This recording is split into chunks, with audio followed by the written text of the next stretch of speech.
Le Conseil des astres n'avait pas été convoqué depuis 1000 cycles. Pourtant, ce jour-là, les salles de verre noir vibraient comme une coque sous tempête. Des représentants de 100 espèces flottaient, rampaient ou se projetaient en hologramme autour d'une table circulaire. Tous regardaient la même carte, l'univers parsemé de zones mortes, de constellations éteintes, de routes stellaires qui se fermaient une à une.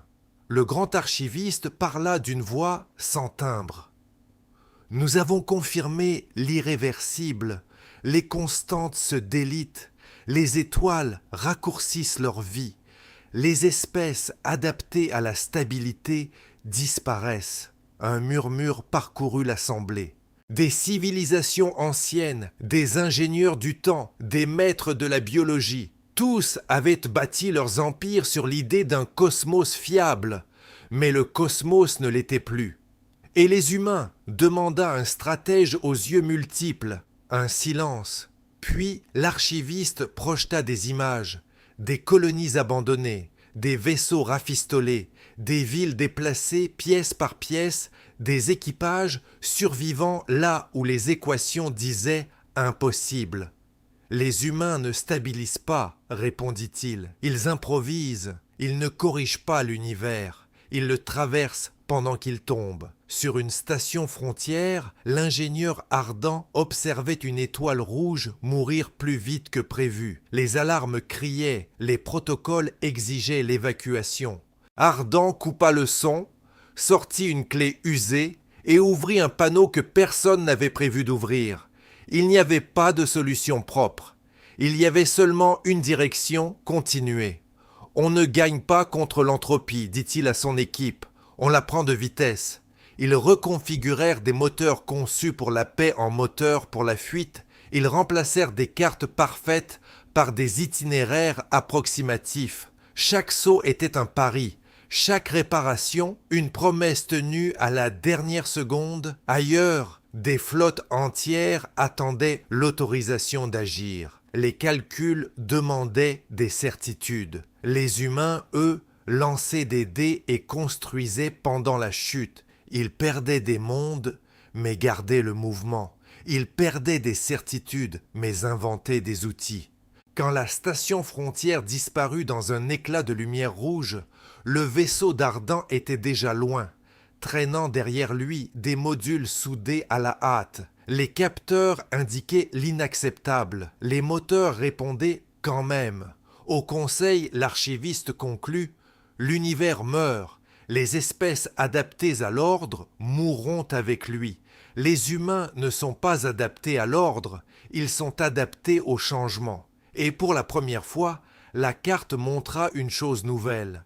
Des routes instables tracées par ceux qui n'attendaient plus la permission du cosmos pour avancer.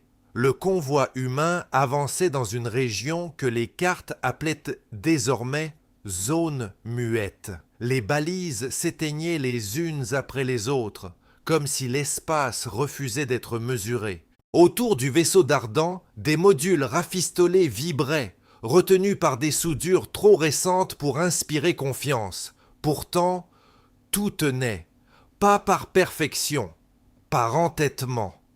Capteurs aveugles, annonça le navigateur. Les équations ne servent plus à rien ici. Ardent hocha la tête. Alors on va regarder autrement. Ils déployèrent des sondes bricolées à partir de drones civils.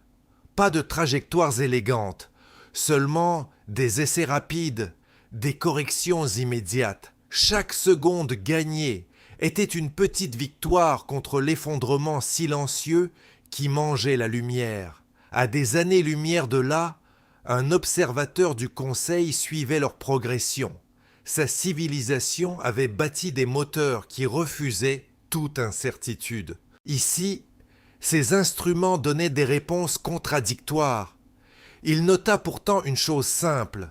Les humains avançaient quand les autres s'arrêtaient pour recalculer. Dans la zone muette, un nuage de débris apparut sans avertissement. Reste d'une flotte ancienne, figée dans une danse impossible. Les protocoles recommandaient la retraite. Ardan ordonna autre chose. On passe au milieu, lentement.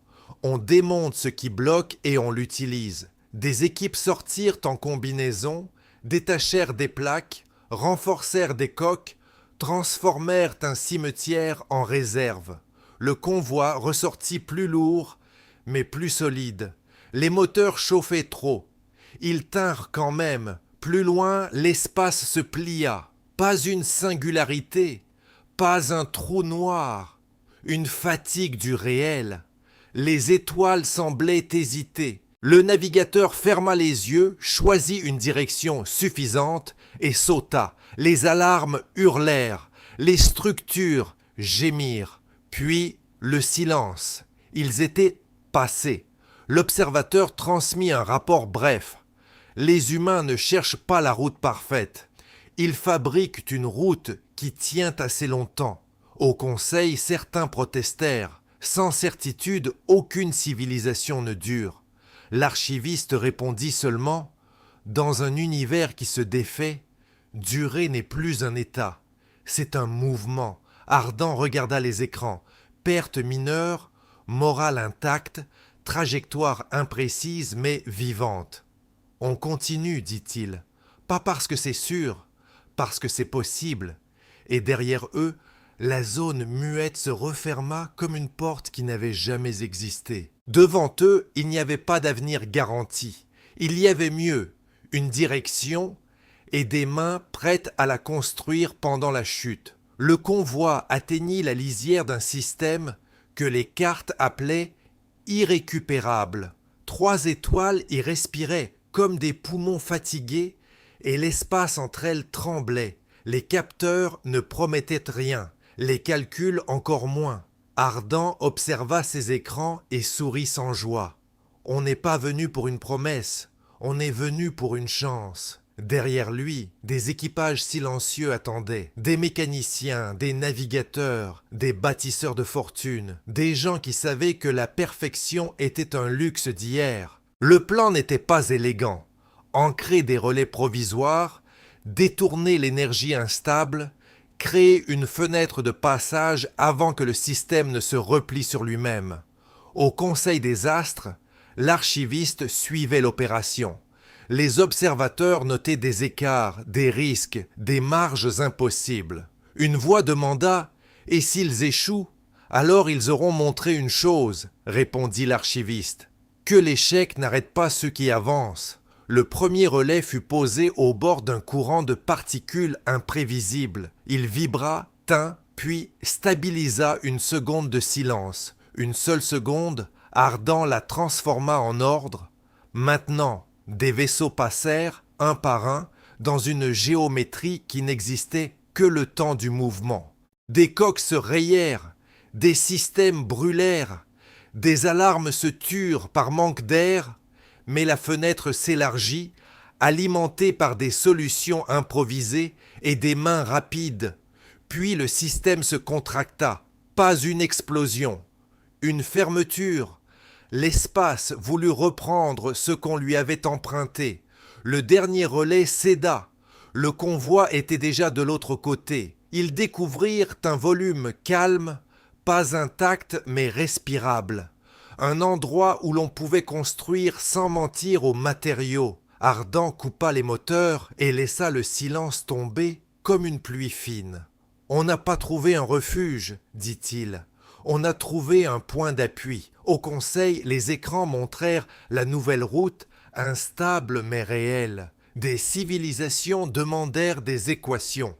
Les humains envoyèrent des outils et des équipes. « Vous ne pouvez pas garantir que ça dure » objecta un stratège. « Non, répondit l'archiviste, mais eux peuvent garantir qu'ils bougeront quand ça changera. » Des semaines plus tard, des stations légères naquirent, conçues pour être déplacées. Des chantiers acceptèrent l'imperfection comme règle. On ne promettait plus des siècles, on promettait demain, puis on le construisait. Ardan grava une phrase sur la coque du vaisseau amiral. « On ne sauve pas l'univers, on apprend à marcher pendant qu'il se transforme. » Les équipages rirent, puis retournèrent au travail.